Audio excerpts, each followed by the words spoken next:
Hello and welcome into the Knicks-Verse, the pregame show with our special guest, Stephen Fox from Sports Talk Foxy. Is that what I can't remember how exactly you say it. Fox Sports Talk and home of Sports Vibes TV also is my Sports home. Vibes TV. That's right. That's right. Keith could not join us today, unfortunately, but he'll be with us next time. Let's see. We are going to break down the game. Now it's every game's a must win now with these Knicks. How exciting is that? Yeah, it's very exciting. Can't wait for us to get into it tonight. Oh yeah, I've been looking forward to this game, man. I kind of enjoyed the extra day off. Needed to decompress. It was a rough weekend in general for me personally, and then the team that I love. That was a rough loss, man. I didn't get to watch the Denver game live, which was probably a good thing. And I don't know. How would you want to any? I know you spoke a lot already about, and we did actually. We spoke together, but any new thoughts about the last game or in general? Yeah, it's what I shared to you. You know, the emotion gets there because we are passionate about our team. You know, we love our Knicks, and you know, we had such high expectations. They had this little funk, but then George and I were talking today, folks, and we said, you know, it's we're not playing good basketball, and we were a couple of possessions away from beating the Bulls. You know, we beat the Hawks, and we could have beat the Nets. So if we're all teams go through funks during the season. So if this is, you know, if we're playing so bad and we're within a couple of baskets of beating the two of the elite teams in the league right now, I had, you know, calmed me down and said, you know what? We talked, you know, whether it's the Rockets or the Spurs that we're facing tonight that went on a little run. Hey, it's our time to go on a run. I'm feeling good about tonight's game. I really am. That things happen, and now it's time to everything cycles. Now it's time to go into that cycle of good. Yeah, I mean, we heard Julius say that. You know, he basically intimated that, and I think it was before the Denver loss. Can't remember, but it was recently. It was it was a post game after one of the recent losses where he said, "Hey, we're just one run like we had last season away from being in first." He actually intimated he was thinking about that 9-game winning streak from last Yep. season. But you know, those kind of win streaks are rare. They're hard to come by. We've seen a few teams have runs like that this season already, but that may be it for them. Those teams, like they may not they may not be able to replicate that again. Those are not easy. And then we actually won 12 out of 13 last season. I think That we was made pretty. it was great, but also I think maybe we peaked a little too early. We went on that run and then right into the playoffs, and that cycle was over. So I have no problem us working our kinks out until and get us going. You Yeah, know, so we pace ourselves and peak at the perfect time. yeah, yeah. But to your point, I mean, you're right. Like a nice three to 5 game win streak would change a lot, especially right now, early in the season. Uh, you know, and you're right. We're overlooking in general the hard fought battles that these Knicks had with the Bulls and the Nets, and that nice win over the Hawks. Even though the Hawks aren't at the same level as the Bulls and Nets, But but they're they a were at good home team. Yeah. and they were a good team. You know, had won 7 straight. I think we snapped their 7-game winning streak. But it was emotions from the playoffs last year that And they you know basically laughed at us and look what we did and train the WWE and all that stuff, and we went into their house and left our calling card. So that was nice. So yeah, now all we're saying is turn this around. Let's start protecting our home court, and let's start playing New York Knicks tough physical basketball. absolutely, absolutely. Just to take a minute here to shout out to the chat. D Nice, always great to see you, my brother. Well, he's shouting you out, Foxy. Yeah, he's a great guy. Yep, us Bronx Yeah, boys. yeah, man. The Bronx. The Bronx at Toy Toy and Toy.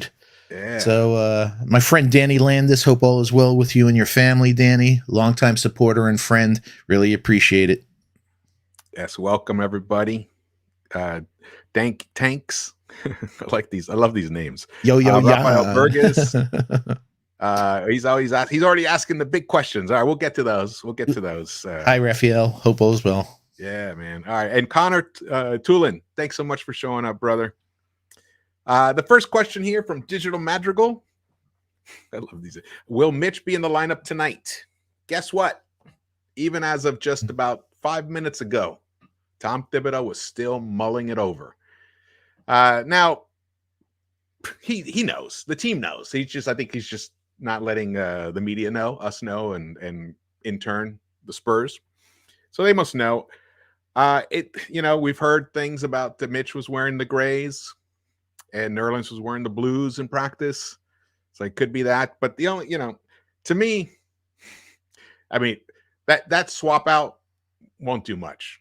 I mean, we'll all be wearing the blues. Yeah, we'll be singing them. I've got the blues. Yeah.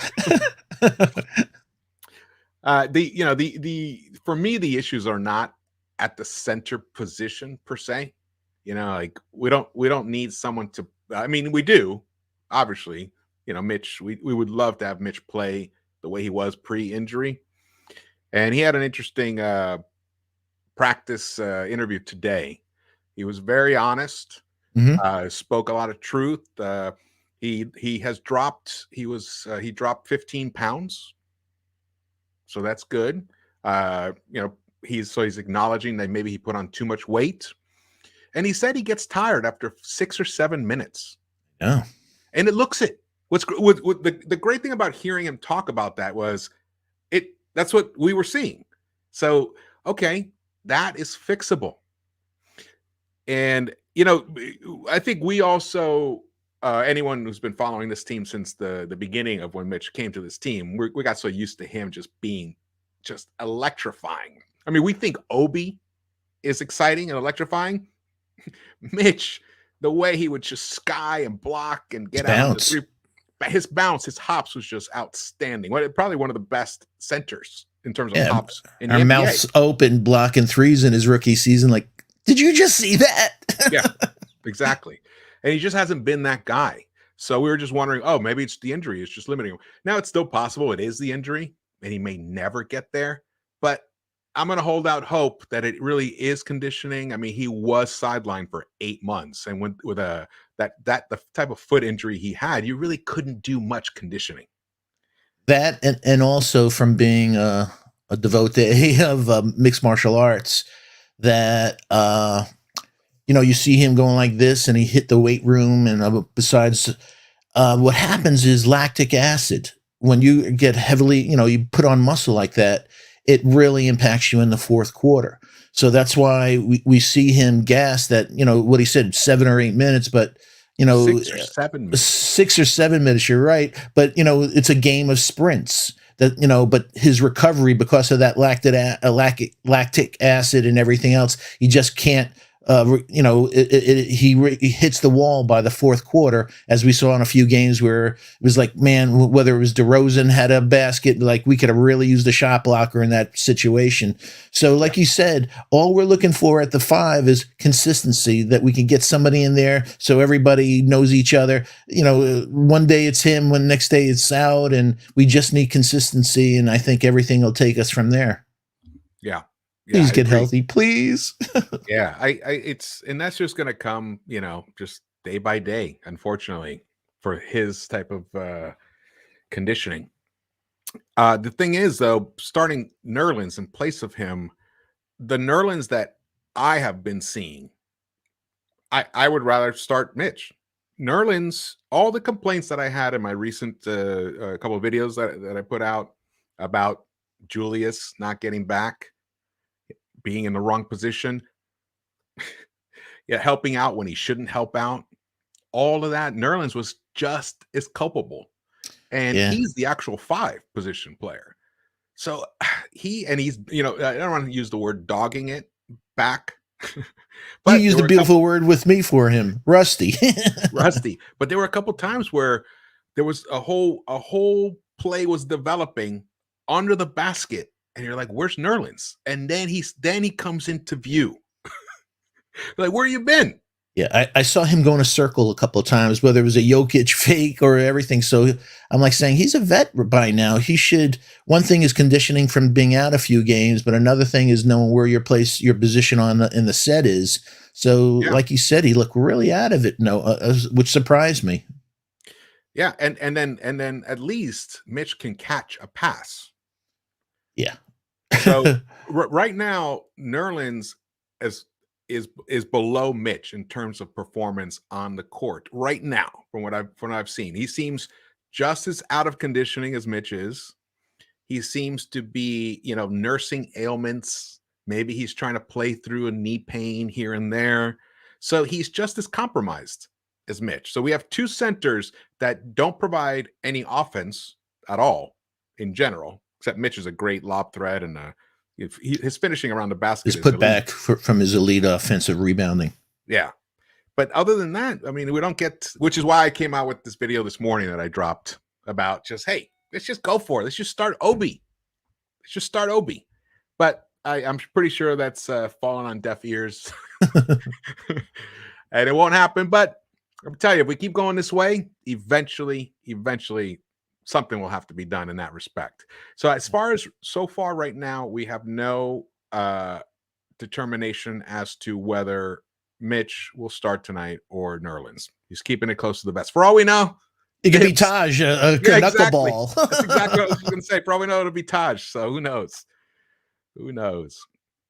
Let's just go for this one here because it's a hot topic. Should we trade for Miles Turner? Foxy, I'll let you have the first stab at this.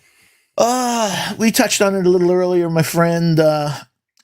I am not a big lover of fives with a injury history, especially with feet. So I know he lit us up from three.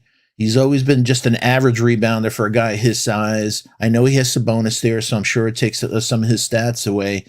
But it's all about value. I always say that, if we could get him at the right value, but I would not overpay for a guy because I could see all of us saying, Jesus, Antonio McDyess, oh, we get a guy and boom, he's injured.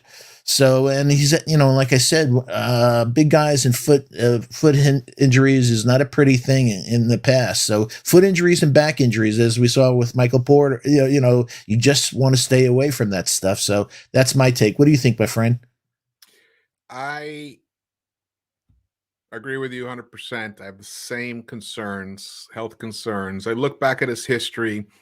He's missed his fair share of games. He's had his fair share of injuries, similar to Mitch in terms of durability. The difference is he really is, I mean, Mitch, when healthy, is an elite shot blocker, but Turner is an elite shot blocker. That No is doubt. for sure. I think he's led the league 3 out of 5 years or something like that. Yeah, he's leading it now. So I think he's led 2 other times for sure. I mean, I think 2 out of 3 years. And then if he leads it this year, he'll be 3 out of 4. And he's leading it right now. Yeah. So in that respect, absolutely. And he's that stretch 5 that I've been dreaming about, drooling about for a while. Yeah, for this team. Exactly. But he is, he's fragile. So what's it going to cost to bring him? So we'll see. I'm not completely off of it, possibly depending on what this. Let's say, for example, it's not Mitch who we trade. Let's say it's Nerlens. Nerlens has the better contract. Also, that's the other thing. This guy's signed for 18. He hits the cap at 18 million for the next 2 seasons. So, I mean, that means so we were worried about what we're going to pay Mitch. So then we're paying suddenly someone who is injury prone the money that we're afraid to pay Mitch. Now, offensively, he does give us something much more. So in that respect, you have to balance that out. But then what do we have to give up to get him? I'm not adverse to him. I definitely am not into LeVert and Sabonis. I love him, but we have Randall already. We have exactly. We already have Randall, and so I don't think that's that much of an upgrade actually. In that respect, it's a lateral move. These are lateral moves, and LeVert has already hit his ceiling, and he's also injury prone. So many guys on the team. Levert's injury prone. Turner's injury prone. Brogdon's injury prone. So maybe that's why they want to rebuild. It's very difficult, as we were just saying, to have continuity and consistency when you have a guy that's in and out of lineups. Yeah. And they're also 10 and 16. So the four guys being discussed, actually, Brogdon is people have brought him up. No, Pacers have not mentioned Brogdon. But now him I might be interested in. But the other three guys, they are the key players of that 10 and 16 team. So they're worse than we are, but we want to take their players. I don't ever understand that concept either. Yeah. So I think we hold off on that, and let's see how that goes. But I would rather keep moving forward and looking for younger talent, or wait and keep our assets for, who knows, maybe, in the next couple of weeks, that disgruntled star will finally announce himself and say, I want to be traded. So let's see. Salute everybody. Salute Citizen X. Yeah, he's a great guy. Hi, Citizen X. Hi, Anudi. Hope all is well, my friend. Welcome, Sco. Welcome, Black Caesar. I love that name. I hope I'm saying it right. Anthony 212. Welcome. Devon Hudson. Welcome, man. What's up? Oh, yeah, we just talked about Nerlens. What's up with him? I think he has an injury and he's just trying to play through it to justify his contract. I think that's what's happening there. He doesn't look right. No. And at first it was a knee injury before the season, and then they said it was a hammy connected to the knee, and you saw him holding the knee, and you hear him, he's on the deck all the time.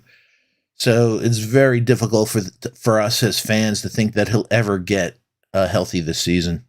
Yeah. Sco with his daily shout out to Start Rose. I respect your consistency. And I'm not totally against this. I mean, I'm not I was advocating, as Foxy, advocating to start Rose with IQ and just put Kemba and Fournier on the bench. So I'm totally for that. Excuse me.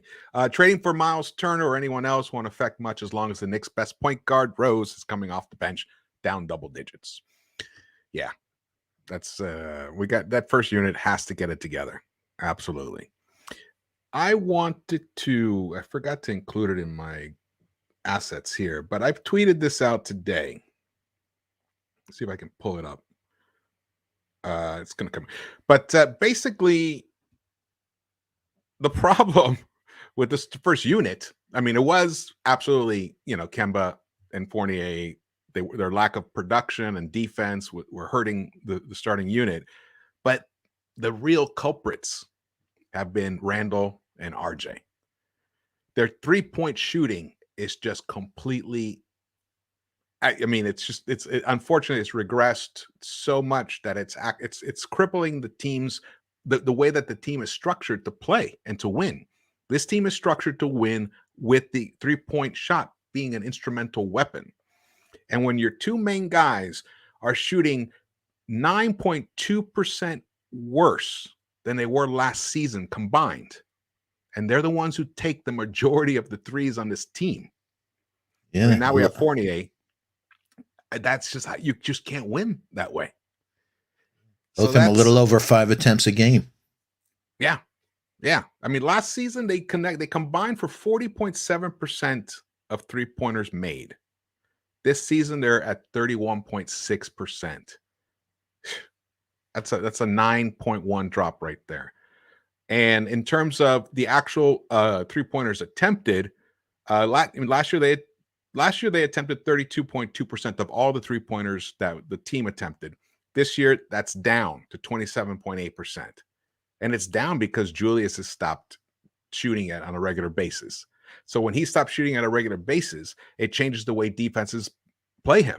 So they're not going to double him as much. They're going to wait till he tries to make his moves, and then they'll double him to try to strip him of the ball, which we've seen that happen countless of times.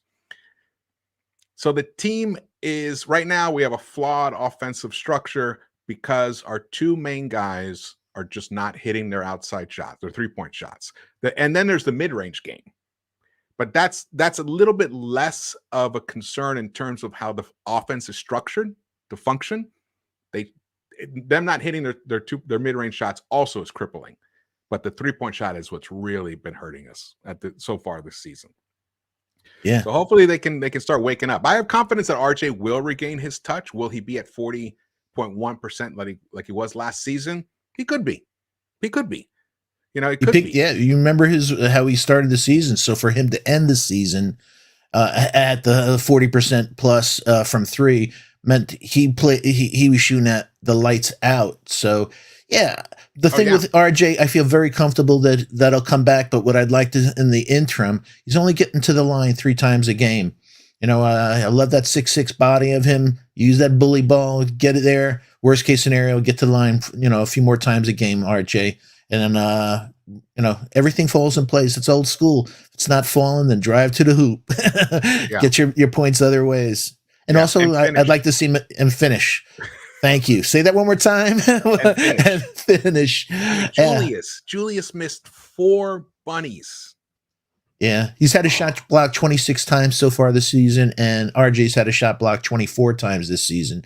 So that's why, you know, you brought it up before. Sometimes just a pull-up jumper from the elbow, not having to get to the basket, is the difference of them getting a better shot off. Then both of them are not known for their hops. So when they get in real close there to the length of, you know, 4s and 5s or even 3s in this league, you know, I think it impacts them, especially RJ. Yeah. You know, one of the things, and I've brought this up before because I've been like tearing my hair. I am so disappointed. I'd love to see RJ. I believe in RJ, but last year he spent 96% of his time at the 2, and this year he's not played the 2. Basically, it's all between small forward and power forward, actually, in the breakdown. Yeah, he's played some power.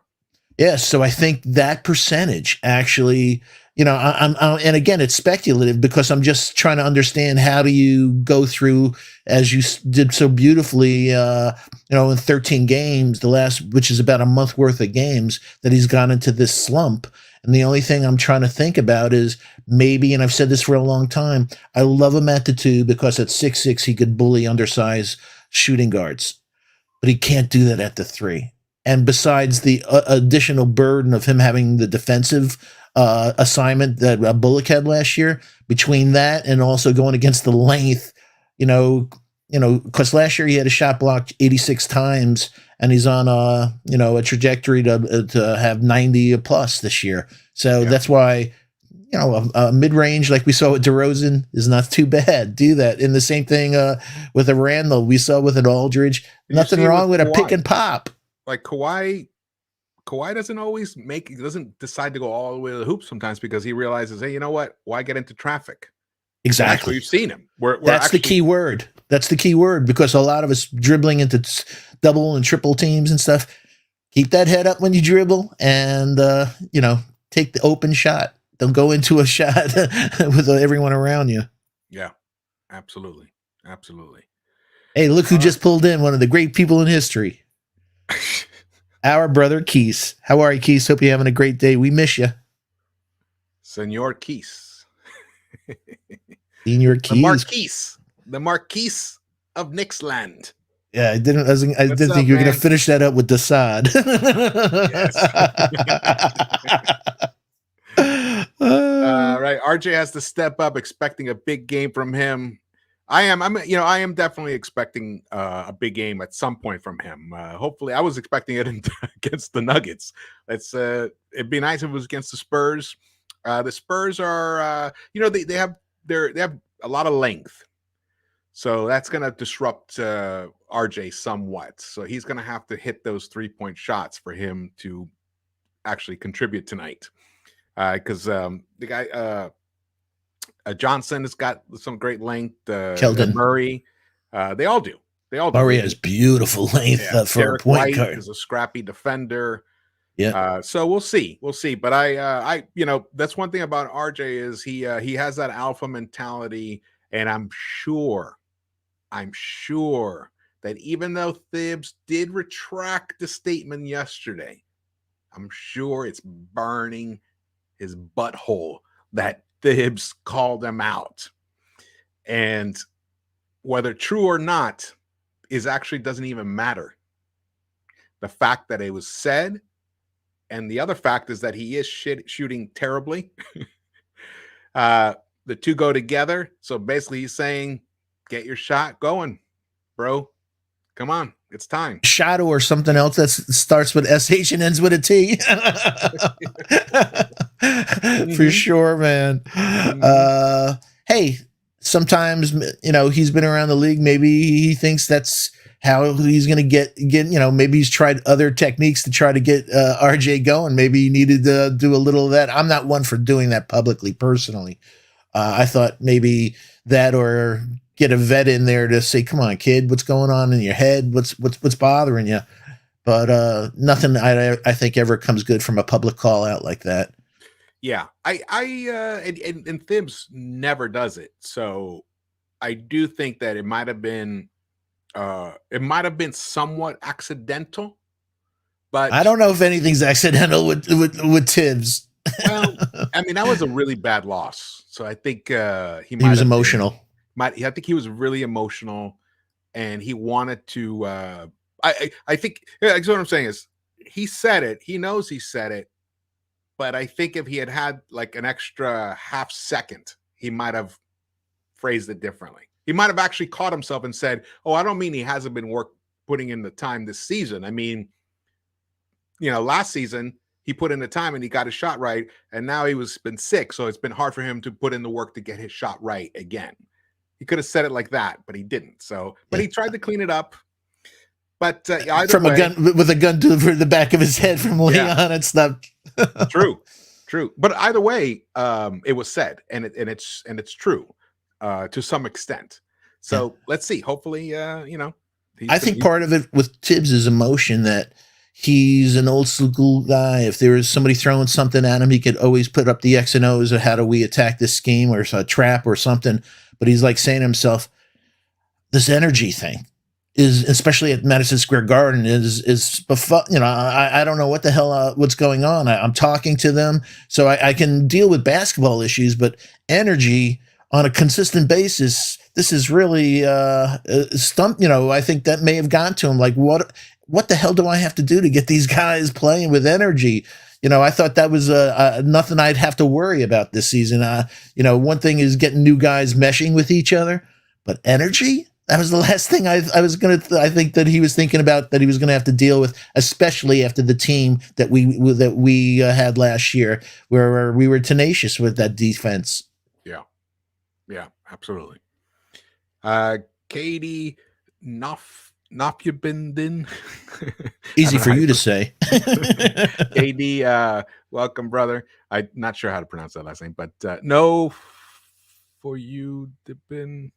I don't know. But he always has great comments. The Spurs are a solid team, and if we don't move the ball, we will lose big, and that is absolutely true. Actually, let's look at these the tail of the tape. For the last 10 games, both teams are 4-6. Points per game, the Knicks are averaging 102.5 points per game. Spurs are averaging 104.7. Those are both towards the bottom. Opponents' points per game. Knicks are allowing 104.8 points for a differential of a minus 2.3, hence why they're 4-6. Now, the Spurs, they did have a 4-game winning streak before the loss to the Suns. So their differential is a little bit less, but it's still a minus 1.2. The rebounding, they're a pretty decent rebounding team. So we're probably might have a little bit of an issue with that tonight. But look, they're not that high. It's almost a half a rebound difference. So it's pretty. They're not really a good offensive rebounding team, thank goodness. They're not.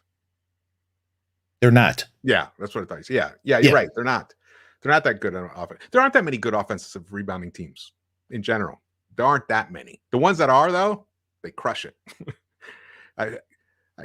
We need to be. When Mitch is healthy, we are. Yeah, that is true. We already are this year, actually. We're decent. Yeah, We're decent for offensive rebounding. But look at the next stat. The stats that speaks to the previous chat comment. Assists. They are averaging 26.6 assists per game, almost 27 assists per game. We are averaging 21.3. Yeah, they went through the roof last game, even though they lost it to. I think they had over 30 assists in the game. Yeah, Again. I looked back at their game. They had some nice games, but this is their past 10 games. That means they've gotten 266 assists in the past 10 games. We've only gotten 213. That's a lot. Yeah. That's like as if 2 games, almost 3 games, we got 0 assists difference. That's the difference between those two. Yeah. And their offense, they put up the least amount of threes in the league, but they put up the most amount of twos in the league. Yep, that's correct. And hence their field goal percentage shows. I didn't put the 3-point field goal percentage in here. The 43.4% for us, 46.1%. 46.1% field goal percentage is a nice, healthy number for a team, overall team stat. So yeah, it's fifth in the league. Yeah, it's going to be a battle. It's going to be a battle tonight. The Knicks, once again, to win. Now, tonight, this team, the Knicks, could win with their A- game. They could win with their A- game. But anything less, forget about it. Now, these are the season. The stats I showed you before were just the past 10 games. These are the season averages. You can see points in the paint. They are crushing it. Almost 10 points more, over 10 points more than us per game. Second chance points, so it's even. Fast break points, look at that. 14.5 for them, 11.3 for us. So they get out there and transition. We're going to have to do a good job to slow them down. Definitely going to have to do that. But look at their assists per the season. Now, the last 10 games, they were 26.6. But for the full season, they're 27.6. That's 6. That's a margin of 6 assists more. That's moving that ball. Remember, that's makes. So 6 assists more is either a minimum of 12 points or higher. Right, exactly. 12 to 18 points, somewhere in there, higher every game. Now, the points differential isn't that big between us. We're averaging 106.5 and they're at 107.5. It's only 1 point difference. But you can see that by moving the ball, you're going to get better. You're going to get easier shots, easier looks. Everybody's happier. Everyone gets to touch the ball. That's the kind of style that we want, that we should be playing. But we're not. We're not. 8.8 steals per game for them, 7 for us. Blocks were ahead, 5.7 to 5.1. Turnovers almost even, 13 for us, 12.8 for them.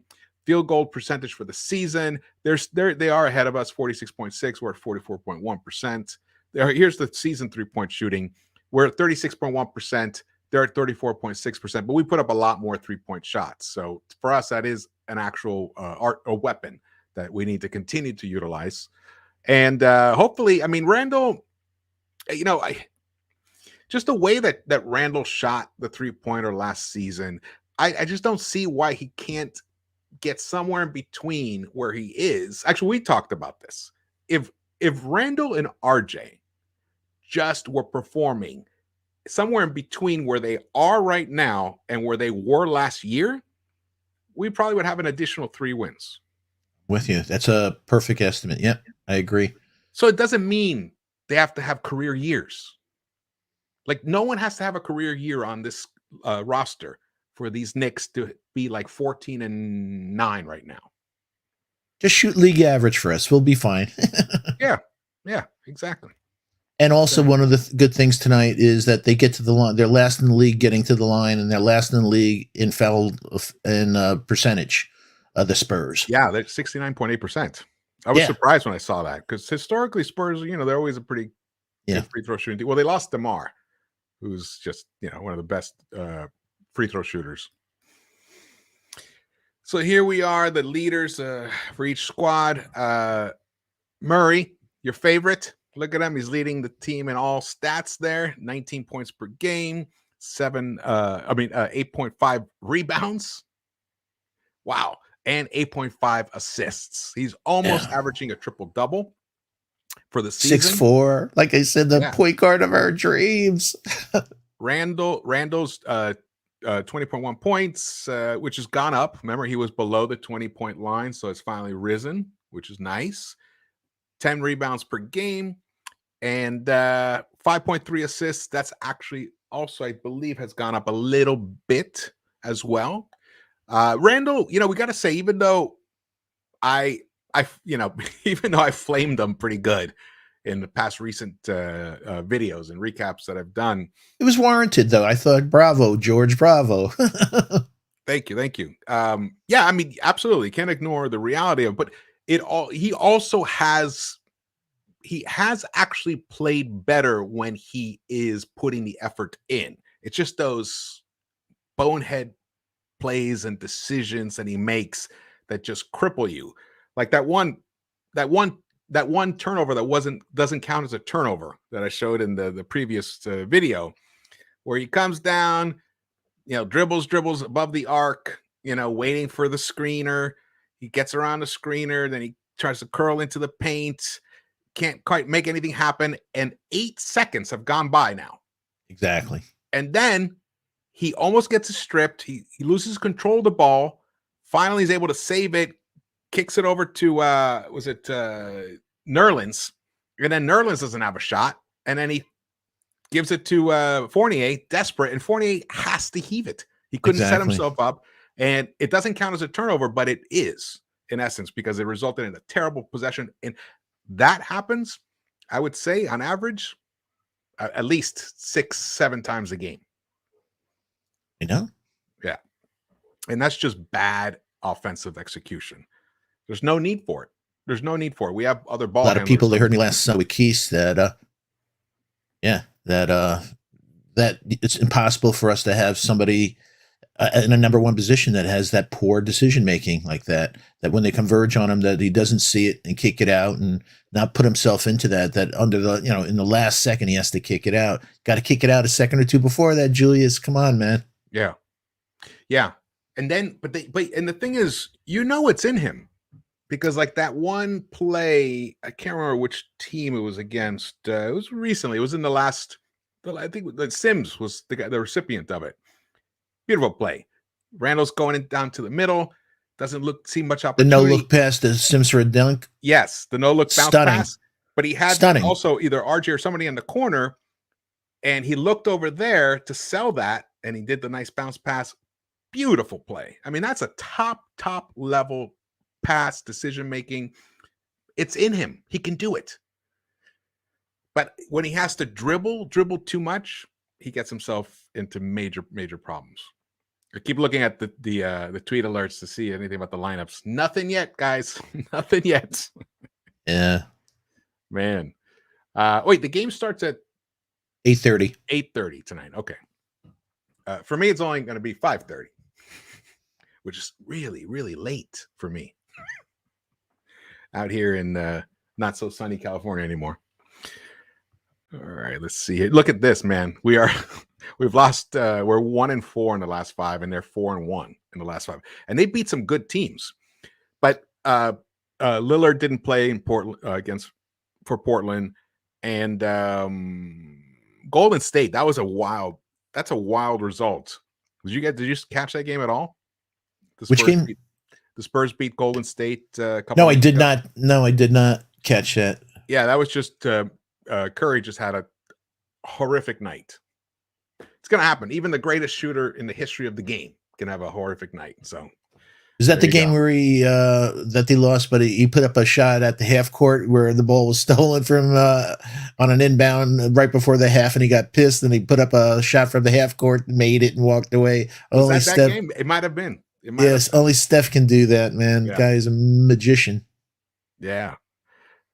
So and you can see they're they beat Boston at home, they beat the Wizards at home. So this is not gonna, they're not gonna roll over for us. We're gonna have to take this game. We're gonna have to play we're gonna have a very good execution on the offensive end. I'm not as worried defensively with these guys, because one thing, they don't shoot that many threes, and they don't hit them that well, and that's been our Achilles heel. Teams that can shoot the three hurt us. We're pretty good at limiting looks at the rim and impacting field goal percentage at the rim in our favor. So hopefully, I mean, on paper, this looks like a W for us, but at this point, I don't I think. with you. I'm feeling. I feel. I have a good feeling about tonight's game, without a doubt. Like you just said, that they're not. Somebody's going to light us up from three. They're worst in the league, so that's something. But I'm sure that what we talked about. We just don't want a no name tonight that's going to have a career game at our expense. Like that's been an epidemic that we've experienced so far this season. Absolutely. I know, man. Well, usually it's at the Garden too. Yeah, I know. So yeah, we can't have that. No Zeke Naji nights. Yes, none of that, man. None of that. I had something else I was going to say. Now I just slipped my head. But you want to shout out to anyone in the chat? Yeah, my brother BKL Contreras. Haven't seen you in a while. Hope all is well with you and your family. Great guy. Hey guys, just came here to see how it goes. So any idea what's happening between the Knicks and the defense play release? I wish we knew. Like we said, we just got to bring that intensity. There was 18 open threes last game, folks. Nobody within 6 feet. So there's certain things, whether it's on switches, communication's key. We want them talking. We want to hear that chatter all through our screen tonight. So no open threes like that. And Lord, statistically, like George was saying, I'm hoping that we're not going to have somebody like the Nuggets game where they're not. That was crazy, man. It was like everything they were putting up was going in at our expense. So whether they were guarded or not, it was just one of those crazy games where they couldn't miss, and it was at our expense. Absolutely. I see Miles Plumhoff. I don't know. I've been looking for tweets and announcements. I haven't seen it, but Nerlens, it's rumored Nerlens is starting, but I haven't seen the actual final announcement. So not sure. Not sure about that. D Nice, I think there's a flaw in Thibs' defense when it comes to the 3 game. Yes. Well, yes. We give too many open looks. That's ding, ding, ding, ding. Yeah. We give too many open looks. That's also indicative of having 2 new guys in the scheme. Like we were saying on switches, whether it's Fournier and Kemba, that's no longer there, but hopefully we'll get a starting, lineup that'll play for a while and, have a definitive starting team, have a definitive second team, because now we're trying to mix and match and see what's working, and that hurts continuity also, trying to in that type of thing. Yeah. The thing is, a lot of it is just deciding to switch, but it's at the wrong time and with the wrong player. Why switch when you're the big and you're on Jokic? Why switch with a smaller guy to try and defend Jokic? Jokic is the last person in the world that you want to give a vision to, court vision. Yeah. Keep the big on Jokic. It's just common sense. So I feel like we're kind of slacking in that. It's like too much. They're just kind of like just doing it by the book as opposed to thinking about the situation that they're in at that moment. Or put Julius on them. Yeah. Well, if our fives can't get out there because of physical limitations, then switch it up, man, and put Julius on a guy like Jokic, and but do something. You just can't stand there. How many Vucevic, Turner, Jokic that we're getting let up, and come on. Those are the mid game adjustments we want to see. They're phenomenal players, but anyone in this league, folks, if you give them a practice, people will light you up. And if you see them like, God, why can't they hit the shot like that in a game that they do in practice? If you leave them alone, it's practice for them. So that's why we can't have these open shots, because this is the NBA. They're just too good. They'll light you up. Especially if they get in a groove, man. Yeah. That's nothing like an open look to get you cooking. Yeah. Yeah, man. Yeah, the switching has been a major problem, and that's not also in addition to that being an issue, it's also just putting the extra effort. If you're gonna switch or you're going to help out, rotate over because someone's penetrated the paint, just make sure you're talking. Thank you. I was about to say you should be seeing that before it happens. So you're Yeah. already telling your guy, I got it, or no, And then you know. say, yeah, corner, Yep, yep. you know, and I mean, they're not talking enough. So we've seen this has been ongoing all season long. And I think a lot of it is because the roles are not firmly established. I mean, Julius is the leader of the team, but he's not a vocal leader. And the way he's been leading by pouting and sulking, not getting back up the court for the defensive stop. Those kind of things are It's just aggravating, yeah. aggravating. And let me tell you, the It's so players visual for the fans though, where we see him, we miss see a it, shot. but his Yeah, teammates see it. I know, and And that's where they no one's gonna he's call getting him out on preferential it. treatment. Yeah, Who's going to call him out on it, Foxy? I'm with you, man. I mean, the only one who would be Rose, And that's not his style. and that's not his style. He's an introvert. He's actually said it. He said that I am not a vocal leader. I'll go to dinner with you. We can talk, but on court and all that stuff, he's not that kind of guy. Though someone has to do it. And, boy, oh boy, this is when you need a guy like a Patrick Beverley, huh? Yeah. Yes. You need someone like that. Absolutely. You need someone like that. Last year, it was apparent on court that Reggie Bullock was the vocal leader, especially defensively.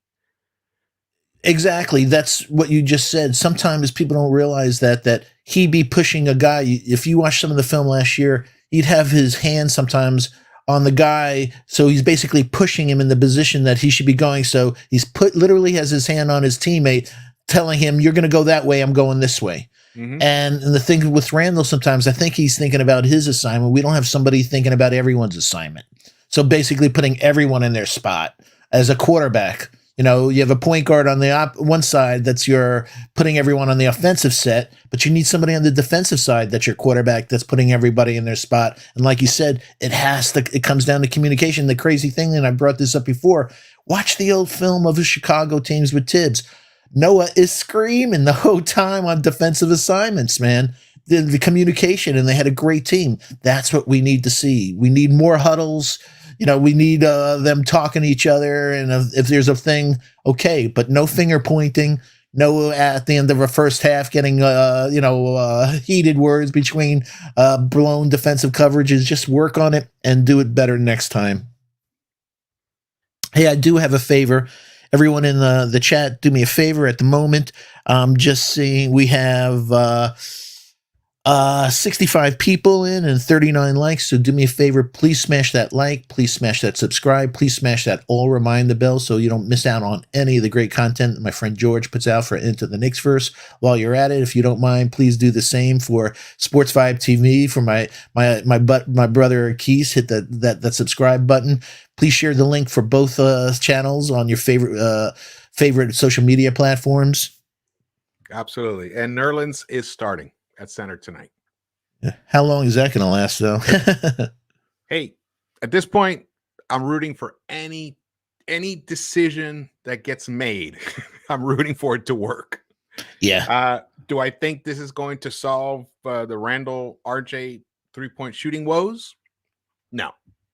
But at least it's a change, and perhaps it'll keep the one thing that I really like about this, and when I looked at it just objectively and stuff, the one returning player that didn't get the benefit at all last season from the arrival of Derrick Rose was Mitch, and he still really hasn't. So maybe, and remember, look, in that second unit, that ball moves around a lot, and then often it hits stone hands, and that's the end of the possession for the second unit. Maybe having Mitch on the court with IQ and Rose and Obi and whoever else it is, maybe it's Grimes, maybe it's RJ. Maybe he gets subbed out early in that first quarter again, like we saw recently, and then he gets brought back in for Julius, and he ends up playing with that second unit, and that ball can move. They can get out on transition, and Mitch can catch a pass. And Mitch Feast on a second team guy versus a starting center or five. Exactly. Big difference in this league between a starting five and a guy on the second string usually. Exactly. So, this my bright side point of view of Nerlens starting. But it's not the negative is that it's kind of saying, oh, well, maybe the issues are with the starting center. The issues are not with the starting center with this first unit, with this entire team. It's not. Yeah. The issue is not enough offensive diversity. The ball doesn't move enough. There's not enough energy. There's not enough fast breaks. The pace is too slow. And that's why I wanted someone like Obi on the court. And plus, Obi's our draft pick. Let's start giving him some more minutes. And also utilize him where he's phenomenal, like best in the league. He's literally one of the fastest guys in the league in transition, north-south. So, I'd love to see that. Hey, Paris Duggar, one of the great guys in the Knick fandom, longtime supporter. Great guy. Hope all is well with you and your family. Again, Danny Landis, good to see you, man. Yes, man. Welcome, everybody. Thanks so much for joining us, man. We got 75 people or so. That's awesome. I hope everyone's hit that like button for us. That'd be awesome. And subscribe, like Foxy said, if you haven't subscribed yet. Let's see. Any if you guys have any questions or anything specifically that are on your minds, just drop them in the chat and we will address them. Let's go to now, Foxy, how about you? Is there anything that let me ask you this question. Outside of making drastic changes in season, what kind of moves, little moves, moderate moves, what kind of moves could we make in the next 2 months that not only, because here's the criteria that I have.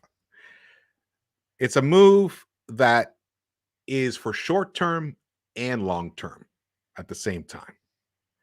Anything that you're feeling, any ideas? It doesn't have any specific players, but maybe. Yeah, Keith and I, we brought this up that when you look at the team, you have Selden, you have a couple of guys taking up some room there that I want to see Deuce get burned. And like we said, it doesn't have to be a radical move. Give him a few, let him have 6 minutes a game. The same thing, Grimes, same thing maybe with the Sims, and also Luka. We're talking about, wow, what a stretch 5 or a stretch 4. Obi's magnificent in the paint. Getting there, but he hasn't, that 3-point shot hasn't come around yet, and it will. We're all thinking positive, and he's putting in the work. But you got a guy shooting 42% from 3 in the G League, 90% from the foul line. If you get too close to him, you could put the ball on the floor and get there. Give him a shot. So to answer your question, I'd like at the expense of some guys that are not getting or won't get any time. I like that because you're saying you're looking internally at first. I like that. Yeah, look internally, but you don't have to make a radical thing. I think, if you look at the amount of minutes that he's playing this year, he's playing 24 minutes, Alec Burks and a few others. I think that we can get in a few minutes to these kids. One of the key parts of this season is developing our young core for the future. A lot of guys here are vets, but are they going to be here in 3 years or 4 years? I don't think so. So let's start doing that assessment now. Get our kids in there. We've seen Grimes get some burn, but now it's time for Deuce. It's time for Sims. It's time for Luka. Let's see what we have. And you know why? Because it's next Wednesday, I believe, is December 15th. Yeah. So we have till February 10th, folks. That's the end of the trading deadline. So let's see what we have. Look in house. I thought it was the 10th, but that's cool. In that vicinity, then. Somewhere around there. Yeah, Hail Mary. The Aquarian time. That's around my wife's birthday, so and Valentine's Day. It's about 2 months. Yeah, but it's a key time. So let's take this time to look in house to see what we have, and if not, see out there. Because you know, a lot of times when every game that we play, I always go on our opposing team's website, so or basically in their daily news of their town. So they're talking about Derek White is going to be on the trading block, you know, in the San Antonio. So a couple of the guys, their center Jacob, how do you pronounce that last name? Poidel or Yeah, whatever. Portal. That so they're talking about some of the guys they don't think are going to be long term there. Derek White's not a very good 3-point shooter at all, Yeah. but he does bring energy, and I'd love DeJounte, but I don't think. I think he's 25, and I think he's part of their core foundation for the future with Yeah. Keldon and a few Yeah. other He's part guys of it. there. Yeah, so but you know that's you know what you know so it'll be interesting. But like George said a few minutes ago, I think we match up well. Their weaknesses are areas that are going to be good for us, not shooting from the three and stuff like that. You know, so not getting to the line, and when they do, they don't shoot well. And so in close games, those things are the difference makers. So I think we can take this. I like that. I love that answer because it's our players are our assets. And how do you increase the assets, the value of the assets? By playing them. You know, and right now Deuce has hardly gotten any usage. The one thing that's good is Grimes has finally, and he might probably play tonight some more, and that's awesome. And Sims got a little bit, but I think we really should look, and we've talked about this before as well, expanding the rotation. Like Julius Randle, he averaged the most minutes last season. He's not that at that level this season, but he still plays a lot of minutes. Why doesn't he? We're losing. Why does he need to play that many minutes? You know? That and also the visual of us in Atlanta last year, the guys look spent, and that was only a 72 game season. Come Yeah. on, let's look at Golden State. Look at the size of their rotation. You know, Tibbs been looking around the league about different things that changed from the time. So don't be so rigid on your tight rotation. You know, give the kids some burn. And what's the Yeah. best scenario? It's a win-win. The kids get you can assess your kids. The kids could develop, but you save some of those minutes and those legs for later in the season when it really counts. Absolutely. Absolutely. A great question from a lowercase JD. He says, "Do you think Randall makes players around him better? Not the way he's been playing this season, but the way he played last season. Absolutely. You know, he averaged what was it, 6 assists or something per game. I mean, that's for big. That's substantial. And he made a lot of those tough mid-range shots, and that helps bail the team out, bails the offense out. He does help, and he sets some decent screens when he wants Wants to. Yeah, to. we've seen him get some nice looks for Fournier. We've seen him get some nice looks last season for Bullock. He does. He makes his players better around him. This season, less so though, and we're feeling it. That's the big problem. Is he a Jokic? No, but that's an MVP. I mean, there's very few guys like that. The thing But with just Julius, he makes the guys better around them when they're doing what they need to do. But when they're not hitting their shots, that's when the bad behavior comes, that he tries to become the hero, take too much on his shoulders. And it's heroic if you think about it, that the other guys on the team are not doing it, so he wants to take it on his back. It's just not in his bag of tricks. That's not where he's best. So if the other guys are doing what they're supposed to, then I think he plays within himself a lot better, Julius. yeah, I agree. I don't know if you heard, but my neighbor's dogs just went nuts. Oh, I thought Keith was singing again. Well, Keith says there's one. Keith has been serenading lately. I didn't know that. Every time Keith sings, my dog goes crazy. But he has this wonderful talent. Kareem Grant asks, "Can we get Luca from the G League?" I definitely would like to see that guy up here. It's not meaning we picked them off a waiver wire, so it is no cost for us. We're not taking on contracts or nothing. It's a win-win for us to take a look, and also he's lighting it up. 90, 40 over 40% from three, 90% from the foul line. He's a natural shooter. The Spurs cutting him woke him up because his first season, he showed glimpses of what he's doing now.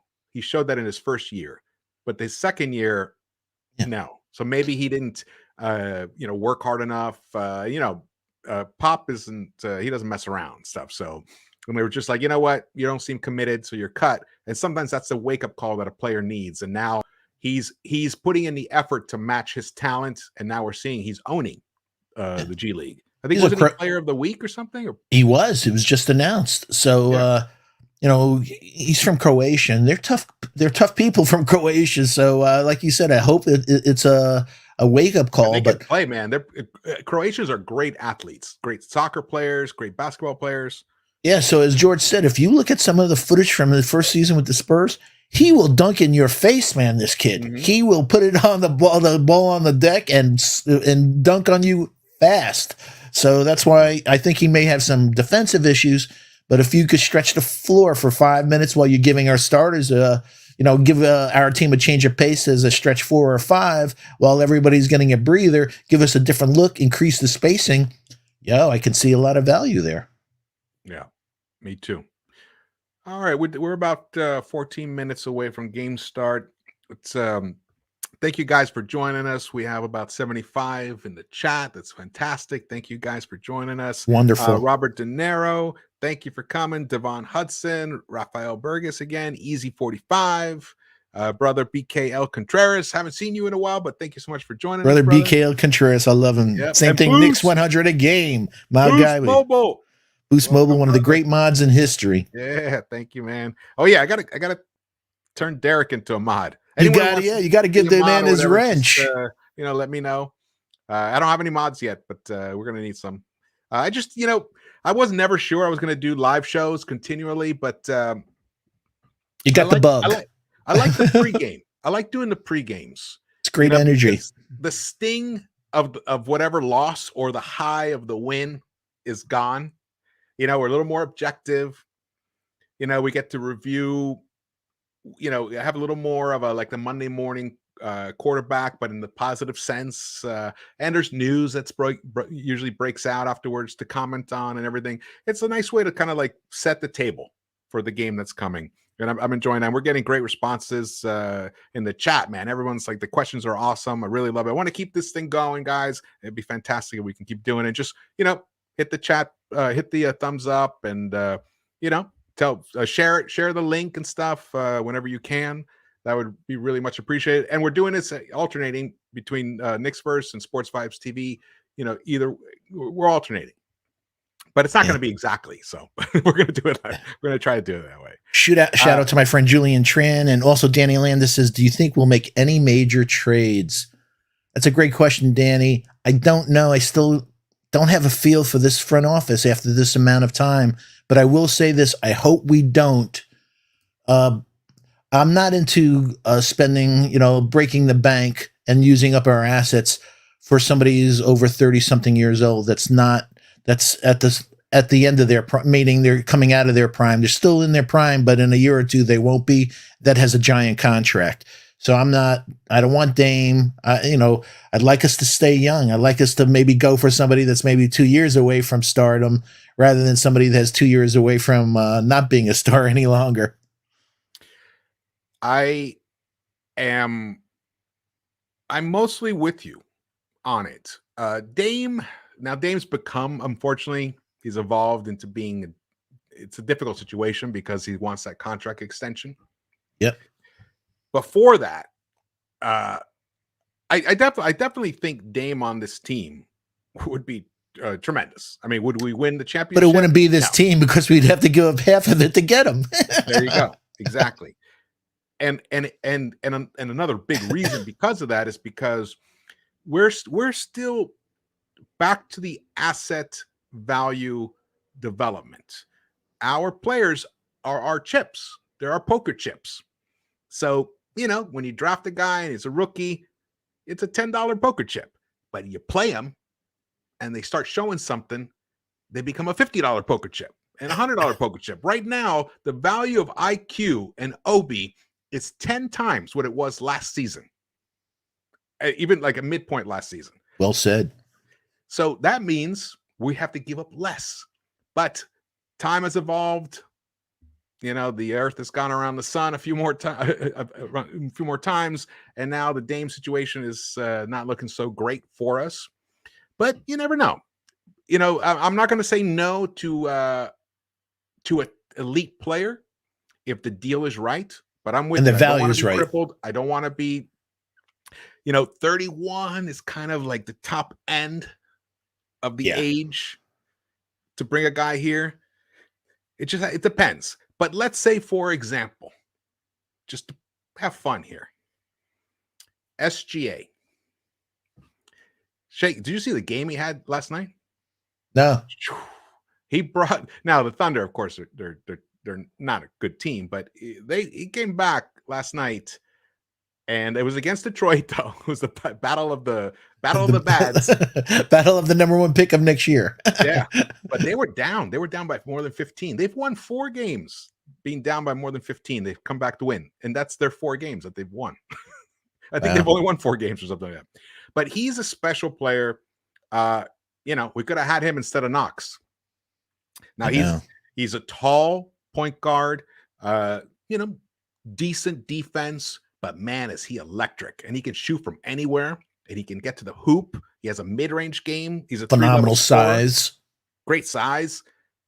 That guy and his youth, his age is also incredibly attractive. So that's someone I would be interested. Isn't he part of the Kentucky Mafia too? Yes, he is. Yes, he is. Yeah. De'Aaron Fox, someone else people have been talking about. His contract is more of a problem for me. And surprisingly, he's not as good a defender as I thought. Not at all. Yeah, not at all. I thought he was going to be a good defender coming out of college, Foxy. Well, like we've talked about it, you have to want to play defense. Yeah. And if you get the max contract and everything, where's the motivation? But some guys, once they get the max, it's like, I'll put up my points, but Jesus, man, you want me to play D2? So I'll tell you though, SGA, that kid Josh Giddey, man, shocked the hell out of me. I was wrong, but man, there's some white chocolate in that guy's game. Totally. Some of his no-look passes are stunning, man. He has such a, Jokic type of feel for the game, his vision. So kudos to that team and their management. For a lot of us, so-called analysts said, are you picking him that early? What, are you crazy? I watched him, his athleticism. They had a great eye. They knew what they were saying. The kid has a wonderful eye for the game. And you know what the good news is, folks? We have somebody stashed over in Barcelona, Rokas, that has that type of a vision. So we have something of hope next year, I think. He's not Rokas, the freak in terms of the size as Giddey, or even the. But he's still 6'5", though, which is nice. Yeah, it's like I like Rokas. I know. Yeah, here before we end this tonight, I know all of us are really upset in general over what's happened, that we're sub 500 team, and I predicted a 53 win team, and they are drastically underperforming. And right now, our 2 best players, Randall and RJ, are the 2 that are underperforming compared to last season. And even if they were performing somewhere in between, we'd be doing much better. But they're not. They're playing about as well, especially RJ and Randall too, in terms of his decision making. Though he has upped his production recently. He's still 20-10-5, which you could exactly, yeah. But his usage rate is up. I mean, so the ball is in his hands enough so he better be giving at least that. Yeah, if he was like 18 and 7, and he still had a 30% something usage rate, we'd be like, what? But we haven't looked that good. And remember, in that when we were 5-1. I kept saying we haven't even played that well yet. It's something I kept repeating, and it's come back to haunt us. We have not played one whole game where we have 48 played minutes. the level that we can play, and yet we're just 1 game below 500 in a very tough Eastern Conference. If RJ, who I do believe will return to the player that we saw. But players at this age don't evolve and then suddenly devolve unless they have some personality issues or some major injury. It doesn't happen out of nowhere. And he's too determined. He's too much of a hard worker. for being the number one prospect in the entire world at one time when he was a high schooler. Oh yeah, no And he doubt. was a hard worker on top of that. So he'll get it together. He will. He will. The problem is, will we lose too many games during the easier, softer part of the schedule? And then when he starts getting it together, we're going to get hit with that harder schedule. So now is when we got to rack up the wins. So that we are in a tight spot in terms of that. But Randall has to start trusting his teammates more. Has to. He just has to start. He has to create for his teammates. I see him. I see when he has the ball, you can just see it. He's looking to make a bucket for himself. He's not looking to exploit what the defense is doing for the team. He's looking to exploit the defense for himself, and it often ends tragically. No, you just nailed it. That was like poetry, man. You just captured it perfectly what the issue is, and that if he could refine that, I think everything's going to turn out well. So we're not, and then on top of that, we've had two really good drafts. Obi is I love Obi. He's come a long way. I have high hopes for him. IQ is a special guard. He's a special shooter, and his defense works hard.